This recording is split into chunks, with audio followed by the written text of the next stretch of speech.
Do you want to use formulas in your table headers in Excel?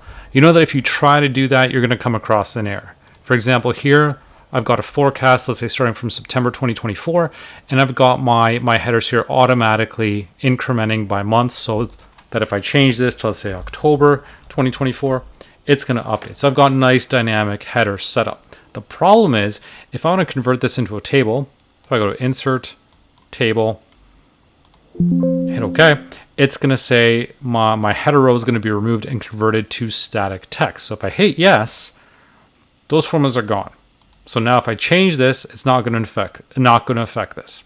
So I'm going to hit Control Z to undo this, and I'm going to show you how we can get around this. So I'm just going to enter some values right above. So I'm just going to call this column, just for the sake of Excel detecting that I've got an extra row up here. And I'm going to use Power Query to help us with this.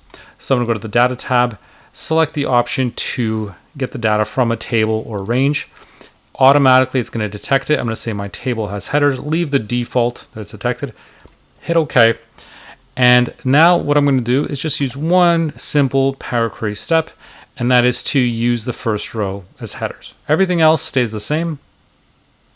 And now close and load.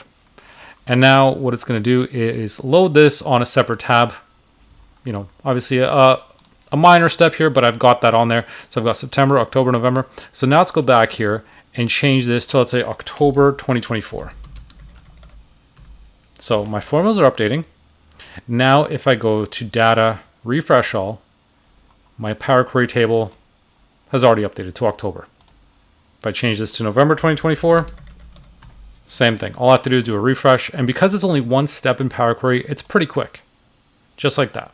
So that's a really easy way to get around the limitation of not being able to use formulas in your headers. Because with the help of Power Query and just that single step, promoting your headers, promoting that first row to be your headers, that's going to get around that loophole. So this way you get the best of both worlds, where you can use formulas in your headers, not come across that error when you're converting it into tables. And all you really have to do is just hit that refresh all button, and that's going to set that up for you. So this is a much better solution than having to try to create more complicated workarounds than this.